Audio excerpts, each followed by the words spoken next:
sobre el Islam. Yo no soy un especialista en el Islam, pero como uno no es especialista en nada hoy día, no se puede ser especialista en nada, porque tampoco lo que más he estudiado en la vida ha sido el cristianismo, pero tampoco puedo decir que sea especialista en el cristianismo.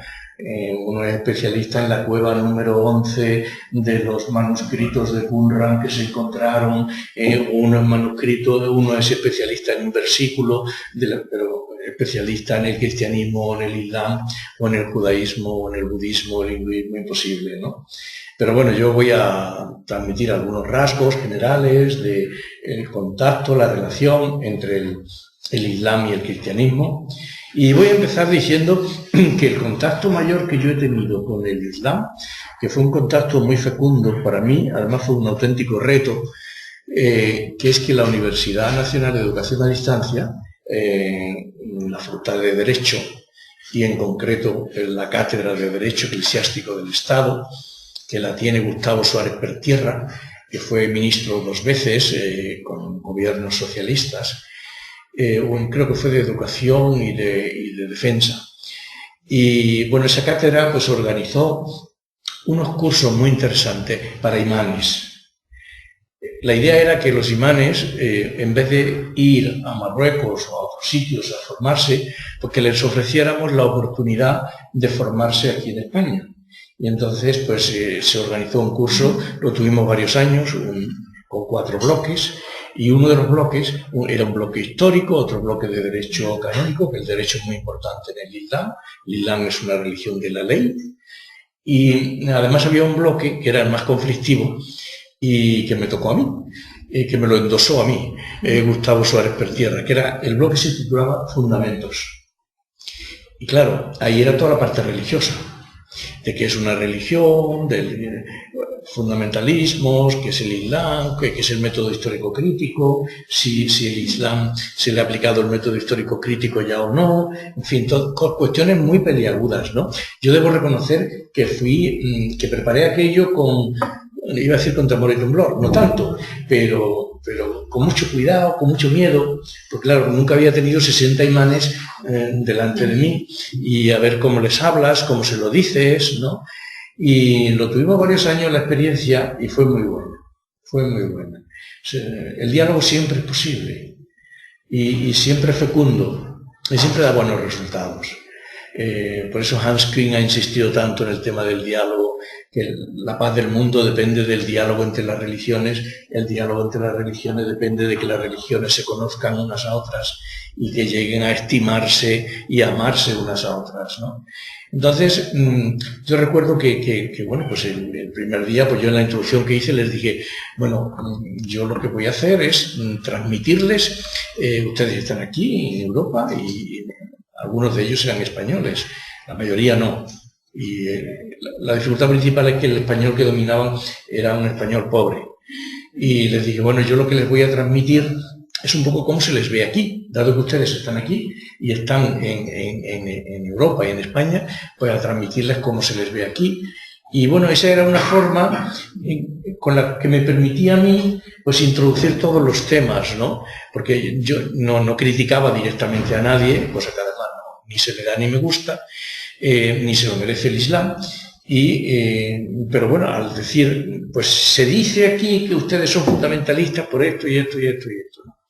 Y bueno, como digo, la experiencia fue muy buena. Al final, siempre el último día, había que fotografiarse con todos, venían todos a fotografiarse muy agradecidos, muy agradecidos. Por supuesto, muy firmemente anclados en lo suyo, muy firmemente anclados en su doctrina. Ellos son muy conscientes de la trascendencia religiosa de su mensaje, pero lo que no hacen es conceder que ese mensaje al mismo tiempo tiene una dimensión histórica muy fuerte y que precisamente para no ser fundamentalistas es muy importante mirar a la historia, pero de eso hablaré más tarde. Yo que fue un contacto muy bonito y también era impresionante como a las 12 pues interrumpíamos y ellos con su esterilla salían todos allí delante de la facultad, salían con su esterilla a hacer la oración que tocaba en ese momento, ¿no? Y bueno, eso para una facultad de Derecho tan profana, tan laica, como es la nuestra y como son en general las facultades de Derecho, pues era un espectáculo bastante impresionante. Yo creo que nos enriquecimos todos mucho con aquella experiencia y que duró varios años. Hay unos 600 imanes en España y por allá debieron pasar unos 300. Otras veces íbamos nosotros a Barcelona y Valencia, que son los sitios donde hay más imanes, ¿no? Barcelona y Valencia. Y bueno, pues que este es el contacto más directo que yo tuve. Por supuesto, yo no convertía a ningún imán, no era mi intención convertir a ninguno al cristianismo. Creo que ellos tampoco me convirtieron a mí, aunque lo intentaron, ellos lo intentaron más que yo, porque los musulmanes son mucho más misioneros que los cristianos, y en concreto ellos además imanes, pues como podéis comprender, pues eran muy misioneros, ¿no? Pero no, todo fue muy educado. Yo creo que fue un enriquecimiento mutuo muy fuerte, muy fuerte. Y esta, como digo, es la mayor experiencia. No digo que sea un título para hablar aquí sobre el Islam, no lo es, con eso no me da mi autoridad para hablar del Islam. Pero bueno, pues fue una experiencia muy bonita. Es que conocer el Islam o conocer cualquier otra religión es muy complicado, es muy difícil. He dicho antes que es complicado incluso la propia, ser especialista en la propia, pero ya no digamos nada en otra religión. Lo único que yo, por ejemplo, como catedrático de estas cosas, de historia de las religiones, lo único que puedo es tener información sobre las otras religiones. Pero eso es distinto de conocer las otras religiones. Para conocer las otras religiones, pues habría que, por ejemplo, para conocer el Islam, para que yo pudiera venir esta tarde y decir que conozco el Islam, pues para eso yo tendría que vivir con los musulmanes, en los desiertos de su geografía, yo tendría que participar en su sociedad. En el Islam, religión y sociedad es lo mismo, por eso del Islam en realidad nadie se sale, porque salirte del Islam sería abandonar la sociedad en la que vives, cosa que no se hace. Aparte de que hasta hace muy poco pues estaba duramente castigado el abandonar el Islam. Entonces, esta distinción, así que parece tonta, no la olviden, entre conocer una religión y tener información sobre ella. Conocer una religión es practicarla, es adentrarse en ella, en sus estructuras y tal. Eso no es mi caso con el Islam. Lo que sí tengo obligación es de tener una cierta información sobre el Islam para poderlo transmitir en clase y transmitirlo a los demás, ¿no? Un teólogo protestante dijo que en realidad uno solo puede conocer una religión, aquella que practica, aquella en la que ha nacido, ¿no? Y además él suponía, y esto ya no puedo estar de acuerdo con ello, decía, es que además no hace falta conocer más de una, porque quien conoce el cristianismo conoce todas las religiones. Por tanto, ahórrense ustedes el estudio de las otras religiones. Y lo consiguió en Alemania. Tiene un nombre muy raro, se llamaba Harnack, Adolf von Harnack, y bueno, pues era un personaje impresionante de finales del siglo XIX y comienzos del siglo XX en Alemania, y bueno, fue rector de la Universidad de Berlín y muchas cosas. Y bueno, pues consiguió que en el currículum teológico no entrara el estudio de las otras religiones, porque decía, si tenemos la religión verdadera, la única verdadera, que es el cristianismo, ¿para qué necesitamos conocer las demás? Esto no es cierto. No es cierto que quien conoce el cristianismo conoce todas las religiones. Es verdad que todas las religiones tienen un aire de familia, no lo vamos a negar. Sobre todo las religiones monoteístas, pues tienen un aire de familia entre ellas, judaísmo, cristianismo, islam. Se llaman monoteístas, se llaman proféticas también, se llaman abrahámicas, y ahí sí ciertamente hay un aire de familia, lo veremos ahora. Pero el aire de familia, que sigue existiendo, pero ya palidece mucho más cuando nos vamos, por ejemplo, a las religiones místicas, hinduismo y budismo. Ya ahí las diferencias son mayores entre el cristianismo o las religiones abrahámicas y estas religiones místicas, budismo e hinduismo, ¿no?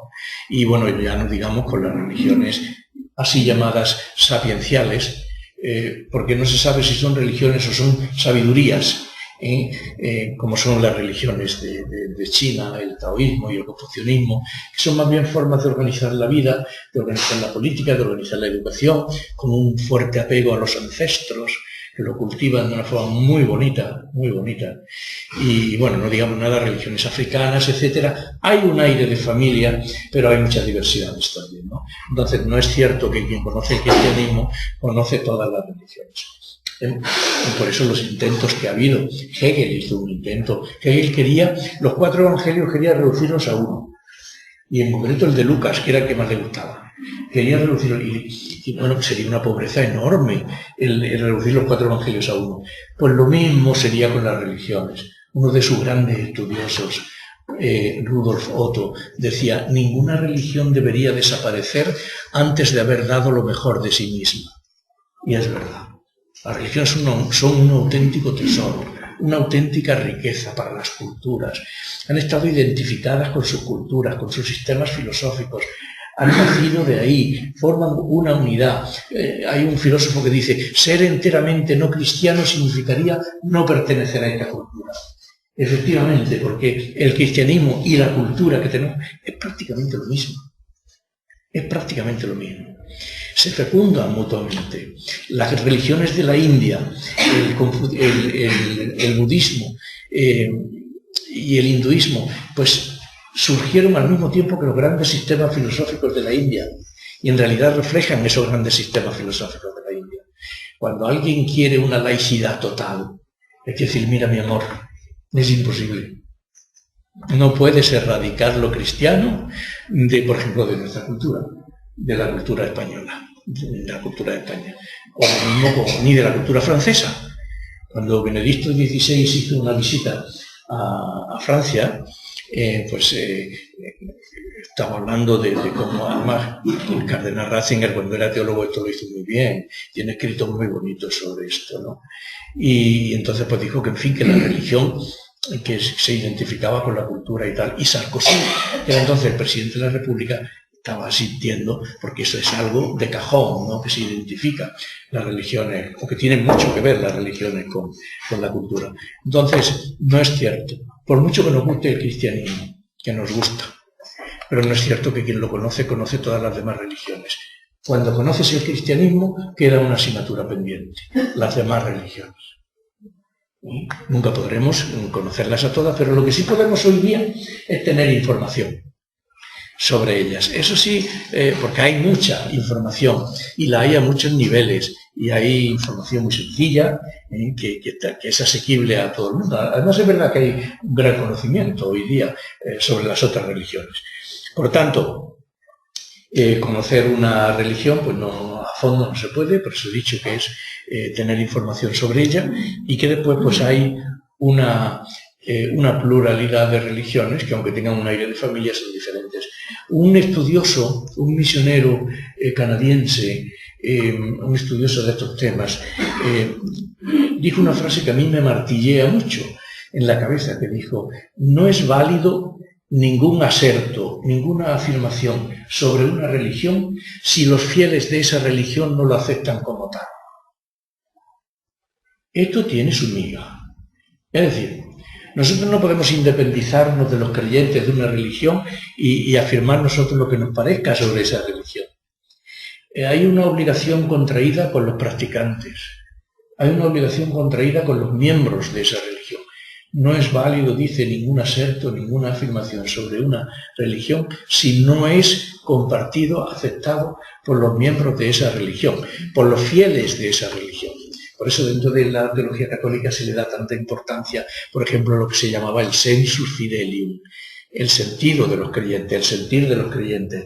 El gran teólogo jesuita Karl Rahner tiene páginas preciosas sobre el sensus fidelium. Y él distinguía, decía, es que hay temas sobre los que los fieles no tienen sensus, porque son temas tan intrincados, temas tan difíciles del cristianismo, por ejemplo, que dice, pues no hay sensus porque no hay información suficiente, porque lo primero es la noticia, la información, y después, si esa información te convence, viene la sensus, el asentimiento a esa información, ¿no?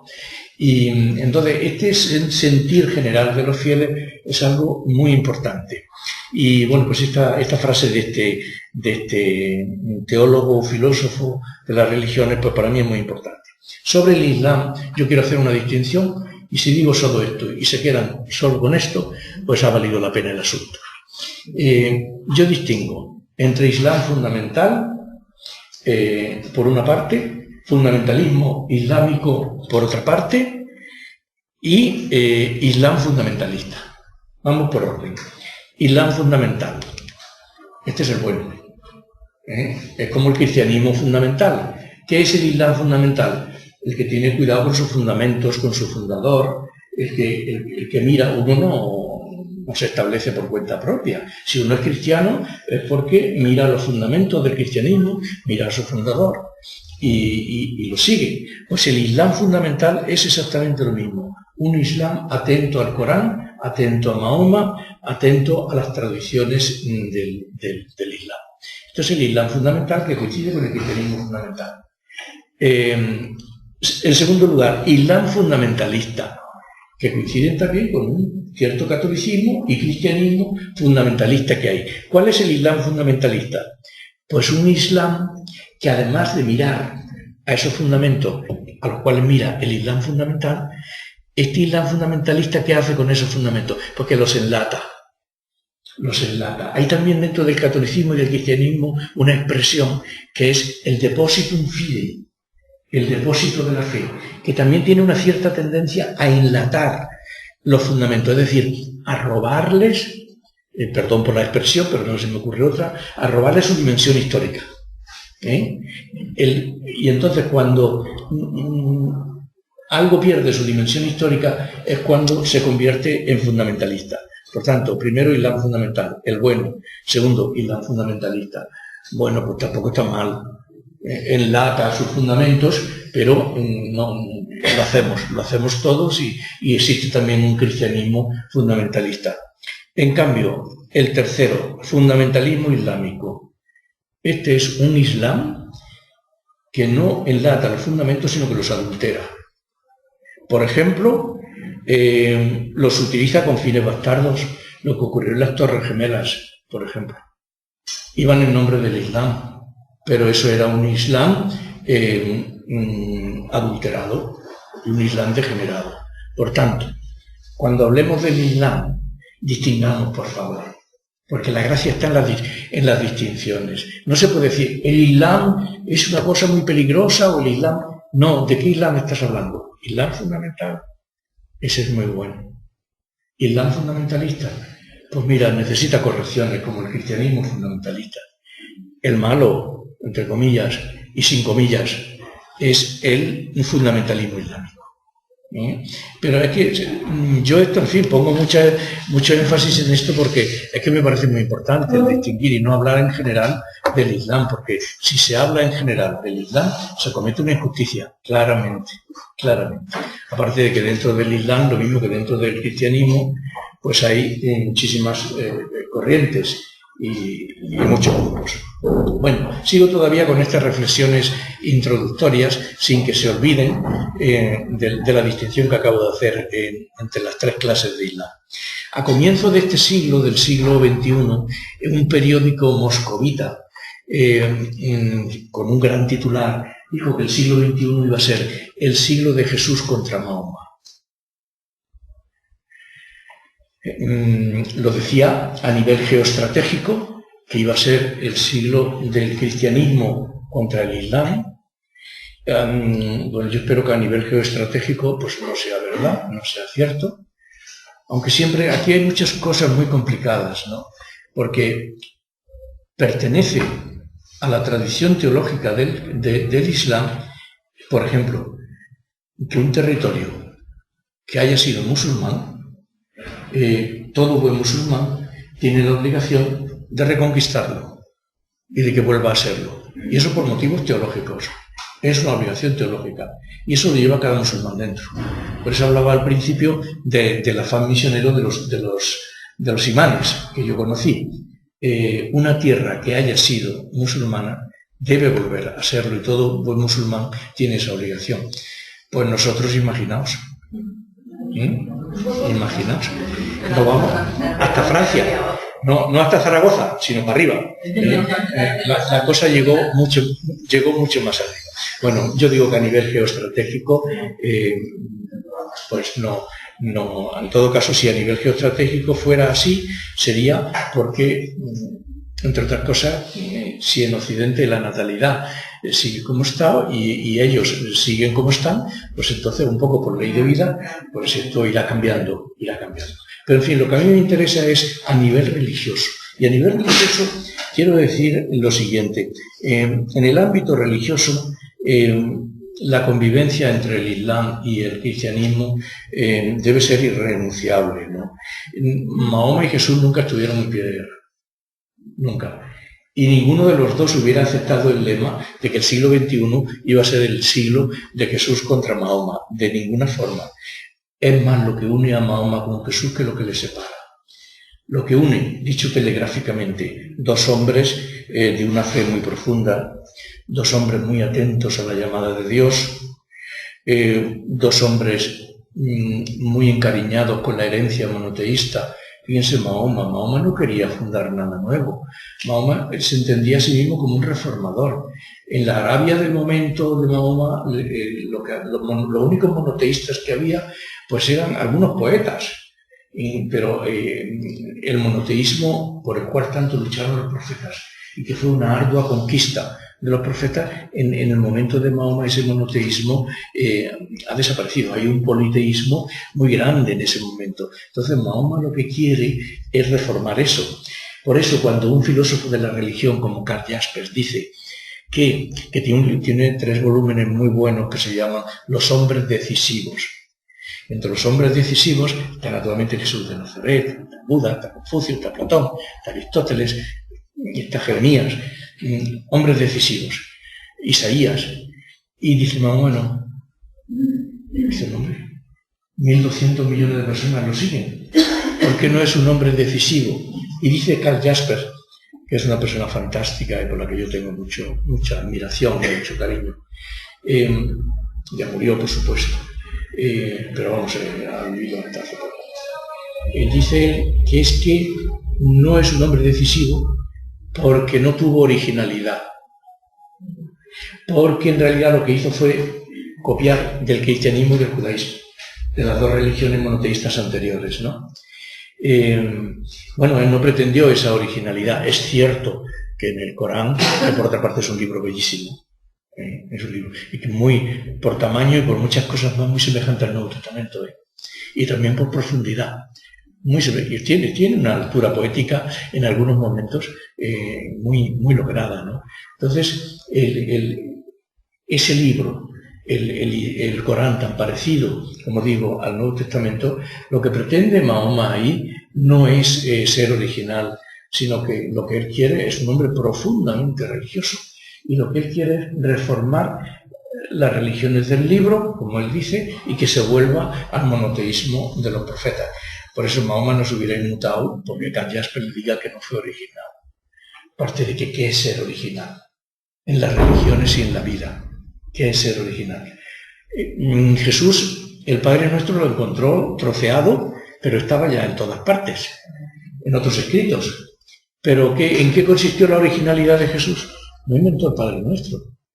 Lo que hizo fue unir todo eso de tal forma, es como si salimos a la calle y hay un montón de ladrillos ahí, y cemento y todo eso, y dentro de unos meses pasamos y se ha convertido en una casa. Es muy distinto los ladrillos sueltos de la casa. Pues lo de Jesús estaba suelto, el Padre Nuestro, las bienaventuranzas, todo eso, él no empezó de cero, por suerte. Imaginaos que el amor hubiera empezado con Jesús de Nazaret, y que hubiéramos hecho antes. Hubiera hecho la humanidad antes. Entonces, o sea que la originalidad tampoco hay que absolutizarla, porque la originalidad pues, es algo muy relativo. ¿Qué más une a Jesús con Mahoma? Pues una cosa muy bonita, que los dos se fijaron para siempre en una prioridad sagrada, que es la misericordia. Misericordia. Los dos. Para los dos fue fundamental. Mi director de tesis, que hoy es cardenal Walter Kasper, que acaba de cumplir 80 años y que yo estuve en la celebración, fui a la celebración de sus 80 cumpleaños en Alemania. Y pocos días, y ha escrito un libro que se titula Misericordia.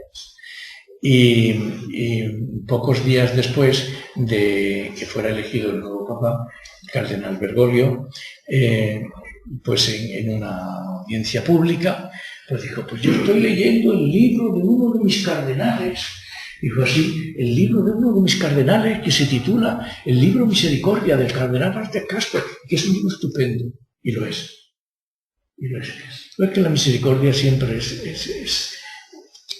es fundamental. En el caso de Jesús, pues tenía compasión, tenía misericordia. Yo he visto incluso ganar unas elecciones políticas en Alemania al gran canciller Willy Brandt con el lema Barmherzigkeit en alemán, que traducido significa misericordia. Compasión, misericordia. Y yo recuerdo aquella campaña electoral que los cristianos demócratas, él era socialdemócrata, y los cristianos demócratas, su lema era la economía. Y Willy Brandt decía, pero si de economía estamos bien los alemanes, lo que nos falta es que no nos miramos los unos a los otros a la cara. Lo que nos falta es misericordia. Fue el mayor triunfo que ha logrado nunca un canciller en Alemania. Con ese lema. Ese lema une a Jesús y une a Mahoma. Y bueno, pues los dos creyeron firmemente que este mundo pues había tenido un comienzo benévolo, que no era fruto del azar, con otras palabras, que había un creador. Creían en él. Y al mismo tiempo pensaban que esto iba a terminar bien. La protología había sido buena, había un creador al principio, el alfa, pero el final también iba a ser bueno. La escatología, el escatón, lo último. No íbamos a llegar de noche a oscuras a una estación donde no nos espera nadie, después de la muerte. Sino que los dos pensaban que había habido un comienzo bueno y que iba a haber un final bueno. Y los dos pusieron un énfasis muy fuerte en lo que solemos llamar la justicia social. Mahoma lo hizo de una forma muy brillante, porque la limosna se convierte en una obligación social dentro del Islam. Y en la mayoría de los sitios tiene que dar el 10%. Está establecido. No es que tú te metes la mano en el bolsillo y das lo que quieras, sino el 10%. Y esa limosna es muy importante, esa justicia social. Mahoma le advierte a los comerciantes de la Meca, cuidado, que después se os va a juzgar por lo que hagáis a la gente, por lo que hagáis a los pobres. Y bueno, esto el Islam lo ha heredado y lo sigue cultivando. Y bueno, ¿qué queréis que os diga de Jesús de Nazaret? El capítulo 25 del Evangelio de Mateo. Estuve enfermo, vinisteis a verme, tuve hambre, tuve sed, me disteis de comer, me disteis de beber, etc. Es absolutamente, alguien ha dicho que si solo se pudiera salvar una página del Evangelio, que la página que salvaría sería esa. Yo no sé la que salvaría, pero desde luego esa es muy importante, ¿no? Por tanto, esto también, ese pilar de la justicia social, ese pilar del reparto, que si no hay reparto, no hay ni Islam ni cristianismo, ni judaísmo. El reparto es fundamental. Decía Mounier, un filósofo francés, que las generaciones cristianas habían sido muy industriosas, decía. Que habían sido muy inventivas. Dice, pero no han sido buenas repartidoras. Y ahí está la prueba de que, bueno, pues el mundo en el que el cristianismo es más dominante, el mundo occidental, pues media parte de ese mundo derrocha la que la otra parte necesitaría. O sea, que había habido un fracaso civilizatorio del cristianismo en toda regla.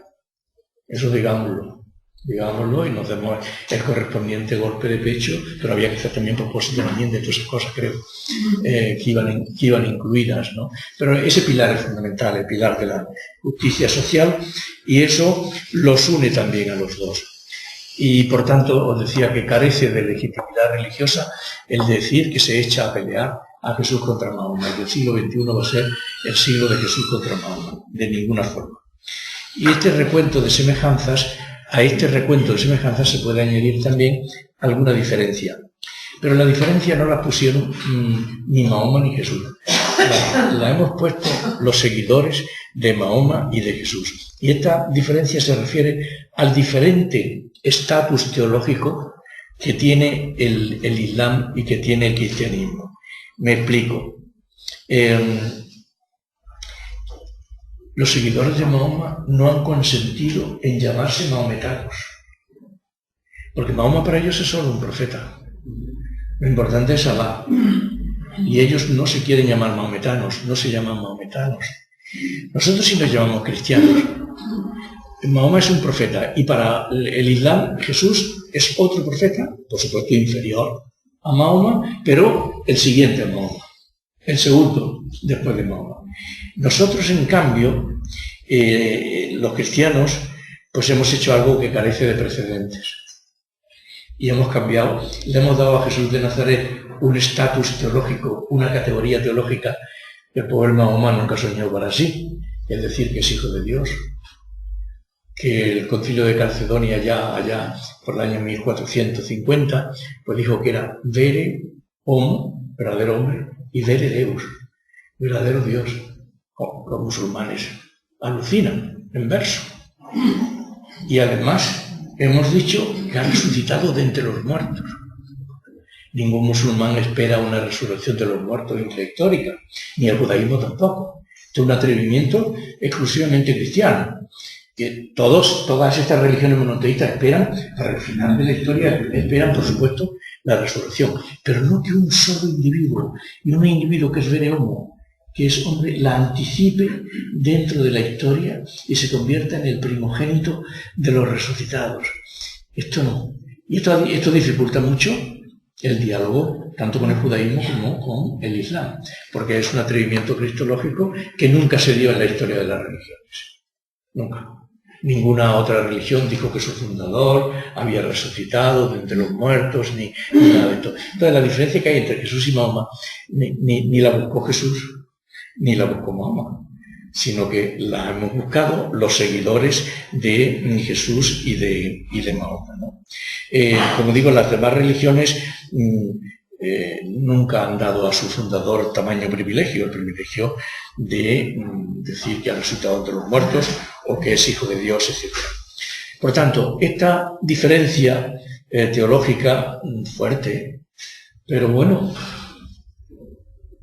aquí entran las señales de identidad de cada uno. Desde luego ni los cristianos vamos a renunciar a seguir proclamando la divinidad de Jesús, ni los musulmanes la van a poder aceptar, ni los judíos la van a poder aceptar. Entonces, pues el diálogo aquí se reducirá a lo que decía Karl Rahner. Decía, pues, a acuerdos operativos, que hay mucho campo donde ponerse de acuerdo, con acuerdos operativos, sin tener que decir, por mor del diálogo y del entendimiento, yo voy a renunciar, imposible.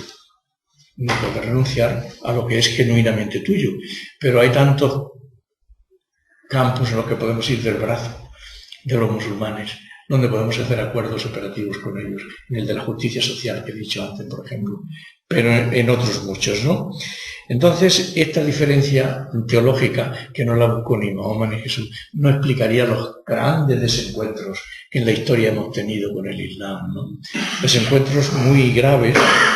El Islam, por ejemplo, no se beneficia de esa aureola de exótico encanto que tiene, por ejemplo, el budismo o el hinduismo, que nos cae muy bien, porque nunca hemos chocado con ellos, porque son religiones tan diferentes que, bueno, pues nadie teme al hinduismo y nadie teme al budismo. En cambio, he dicho a nivel geoestratégico y todo eso, al Islam sí se le teme. ¿Y por qué se le teme? Pues porque con el Islam lo hemos tenido demasiado cercano. Y es que con el Islam nos lo hemos disputado todo. El mismo Dios, los mismos territorios, la misma geografía, los mismos edificios religiosos. Ahí está la mezquita de Córdoba, por ejemplo. Quítate tú que me pongo yo. Que ha sido el lema. Entonces, el Islam nos hemos ido pisando los talones constantemente, ¿no? Entonces, por eso, estas reservas frente al Islam. Entonces, yo os diría, el otro día dije a un amigo que iba a venir a hablar del Islam y me dice, ten cuidado porque a ti te gusta mucho ensalzar al Islam. Yo no quiero ensalzar, lo que no quiero tampoco es dejarme llevar por una leyenda negra, que no sería justa. Todavía diré algo sobre eso, ¿no? Otra cosa muy importante que tenemos que tener en cuenta, no confundir al Islam con el mundo árabe y que los problemas que tengamos con el mundo árabe, pues se los apliquemos también al Islam, porque el Islam son 1.200 millones de personas Y de esos 1.200 millones, solo 150 o 200 millones son árabes. Los demás no son árabes. Por ejemplo, los 4 estados más poblados de musulmanes en el mundo, ninguno de ellos es árabe. Indonesia, que es donde más hay, 150 millones de musulmanes. Pakistán, 80 millones. La India, 70 millones. Rusia, 50 millones de musulmanes. Pero no son estados árabes. Los árabes, como digo, son 150 o 200 millones. Entonces, conflictos que tengamos con el mundo árabe, pues no deberíamos de trasladarlos al mundo musulmán, ¿no? También, como os decía antes, el Islam no es nada monolítico. Los mayores rigores, es que es muy importante el estudio y el distinguir, lo mismo que os dije antes de las tres cosas, ¿no? del Islam. También es muy importante distinguir entre el Islam chiita y el Islam sunita. Es que el Islam verdaderamente, y bueno, verdaderamente, tampoco verdaderamente, porque dentro del Islam chiita, pues no todo el mundo es fundamentalista, pero es donde se da más el fundamentalismo, dentro del Islam chiita. Pero el chiismo, ¿os acordáis con Jomeini, que en el año 79? Pues Jomeini era chiita, y todo ese movimiento pues era chiita, pero son el 10% de los musulmanes, y en cambio los sunitas pues son el 90%, y dentro del mundo sunita pues no se puede hablar de ese fundamentalismo de que hablamos en el mundo chiita, ¿no? Son conocidos, por ejemplo, dentro del mundo chiita, pues los hermanos musulmanes, conocidos porque rechazan la propiedad privada, las escuelas mixtas, los bailes, las diversiones, todo eso, ¿no? En cambio, los sunitas pues son mucho más abiertos, mucho más libres, mucho más dialogantes, y en el Islam hay pluralidad también de enfoques, ¿no? Aunque es verdad que el fundamentalismo pues florece con más fuerza en la Meca que en Roma. A pesar de que en Roma, cuando digo Roma quiero decir el catolicismo, pues de ninguna forma podemos decir que hay únicamente un fundamentalismo islámico, hay también un fundamentalismo católico. Lo hay, y tenemos que reconocer y tenemos que procurar que no lo haya, pero y también hay un fundamentalismo económico. Es que el fundamentalismo no es únicamente referido a las religiones, sino también referido a otros muchos campos de la vida, ¿no? Con lo cual, pues yo lo que quiero decir con todo esto es una mirada comprensiva, porque, bueno, pues somos todos caminantes, participamos más o menos pues de la misma condición humana. Lo que pasa es que, pues, aunque la condición humana sea la misma, nuestras viviendas no tienen el mismo grado de confort, la educación no tiene la misma altura, nuestra justicia pues no es igual en unos países y en otros, y en unas religiones y en otras, etcétera, ¿no? Pero pues, realmente la condición humana en este sentido es la misma. Hay una teóloga musulmana, la cual yo estimo mucho, se llama Rifat Hassan, y dice que estas tres religiones monoteístas, el judaísmo, el cristianismo y el islam, para decirlo por su orden, que cada una de ellas tiene un punto crucial para ella y no negociable con las demás.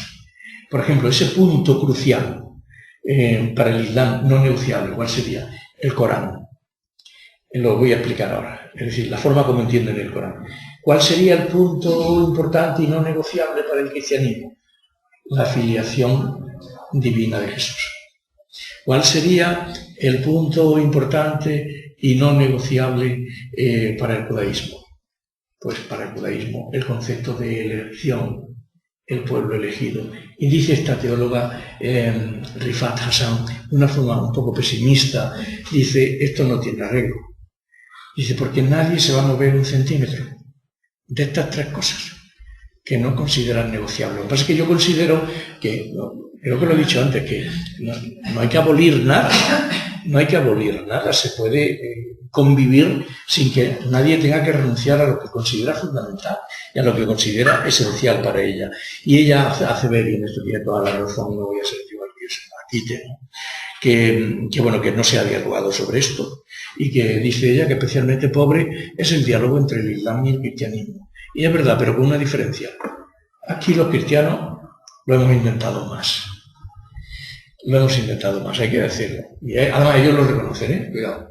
Nosotros hemos estudiado el Islam, hemos leído muchos libros sobre el Islam. Y ellos en cambio no. Los musulmanes no. ¿Por qué? ¿Por qué? Pues por dos motivos. Primero, porque los musulmanes consideran que tienen una doctrina revelada sobre el cristianismo y por tanto no tienen que estudiarlo, sino que tienen que atenerse a lo que dice el Corán sobre el cristianismo. Pero el Corán fue escrito en el siglo VII. Entonces, ¿qué hacen ellos? El cristianismo, la noción de cristianismo que tienen, pues es la que había en el siglo VII. Y eso queda muy lejos. Eso queda muy lejos. Entonces, eso es un grave hándicap. Pero como para ellos lo que diga el Corán pues es revelado, pues entonces dice, el Corán lo que dice es esto, ¿para qué vamos a estudiarlo más? Y hay un segundo motivo, y es que ellos piensan que una religión posterior abolir, una religión posterior abole una anterior. Entonces, según esta teoría, los judíos tendrían que haberse convertido al cristianismo cuando nació el cristianismo. Y nosotros, los cristianos, tendríamos que habernos convertido al Islam. Porque dicen ellos, de las 3 veces que ha hablado el mismo Dios, pues la última es siempre la mejor.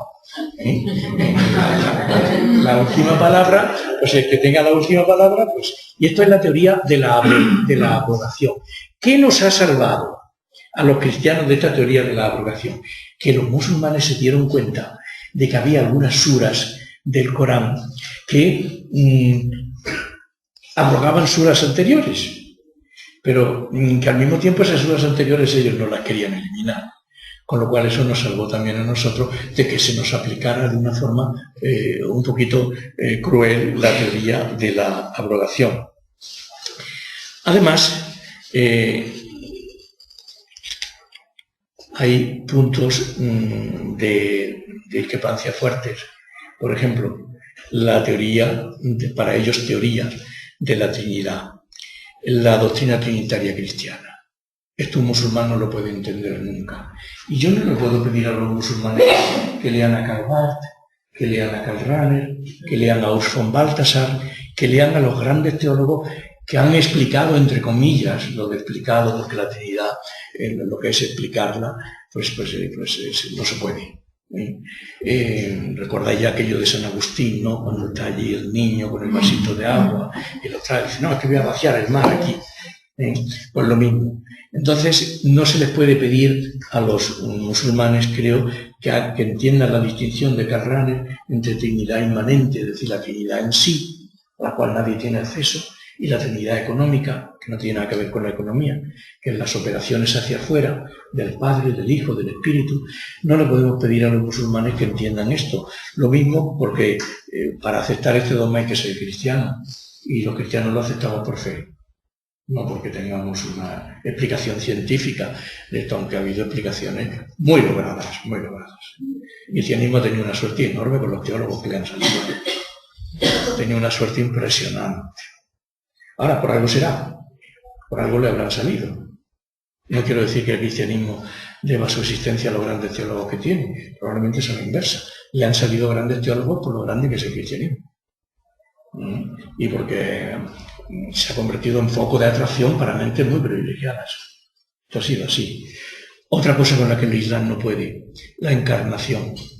Lejos de Dios tener un hijo, dice el Corán.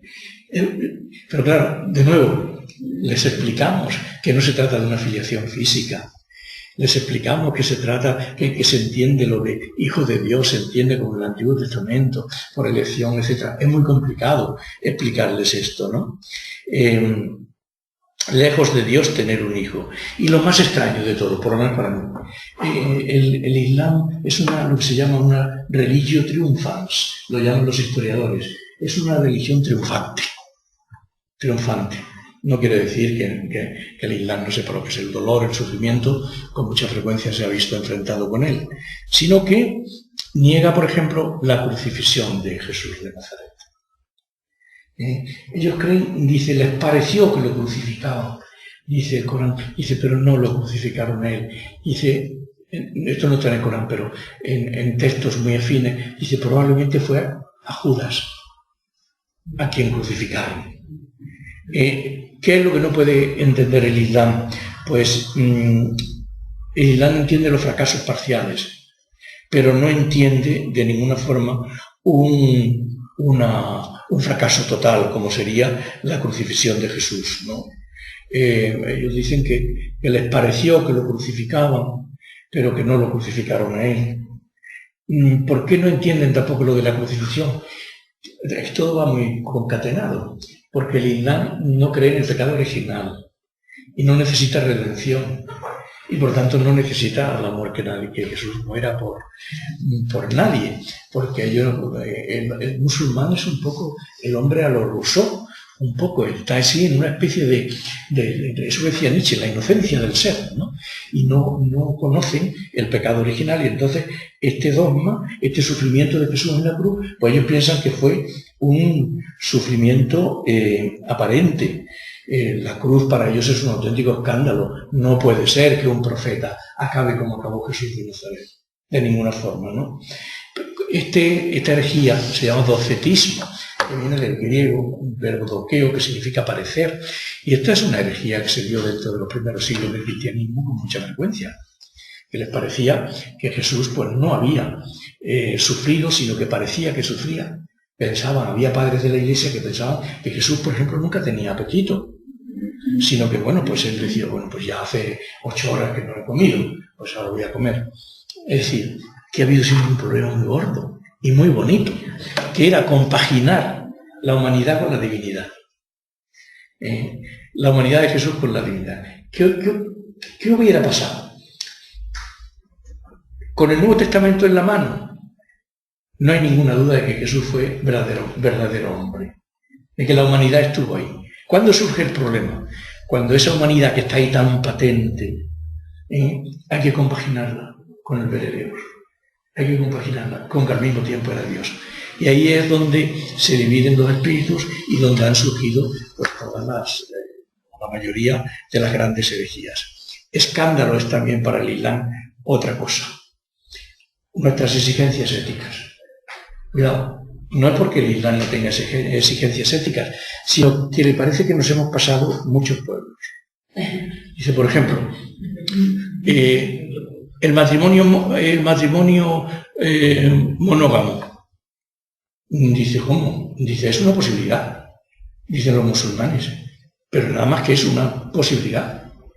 Pero ponerlo eso como única posibilidad y como obligatorio, y cuando ellos ven y contemplan el desenfreno sexual que hay en los países que defienden el matrimonio monógamo, pues se confirman más en que más vale exigir menos, y lo mismo les pasa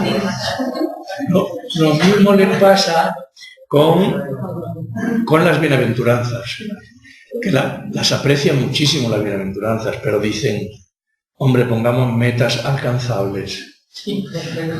Les parecen de nuevo metas inalcanzables, ¿no? Y bueno, el Islam es una religión en este sentido mucho más sencilla. Iba a decir simple, pero no quiero decir eso porque no es. Quiero decir sencilla. Por eso, cada año se convierten más de 40.000 alemanes al Islam. Y vosotros diréis, bueno, y por lo complicados que son los alemanes, ¿cómo casa con esto? Porque a los alemanes les gusta mucho también el saber a qué atenerse. Eso decía Ortega siempre. La filosofía significa saber a qué atenerse. Y a los alemanes es que les digan los 5 preceptos. Y que el alemán puede verlo. Pero claro, el cristianismo es otra cosa. El cristianismo es una cosa absolutamente compleja, tiene un entramado dogmático muy complejo, y al alemán le dice, pues mira, la profesión de fe, la oración diaria, la limosna, el ayuno del mes de Ramadán y la peregrinación a la Meca una vez, si puedes, si tienes salud, medios, etc. Y dice, yo con esto sí.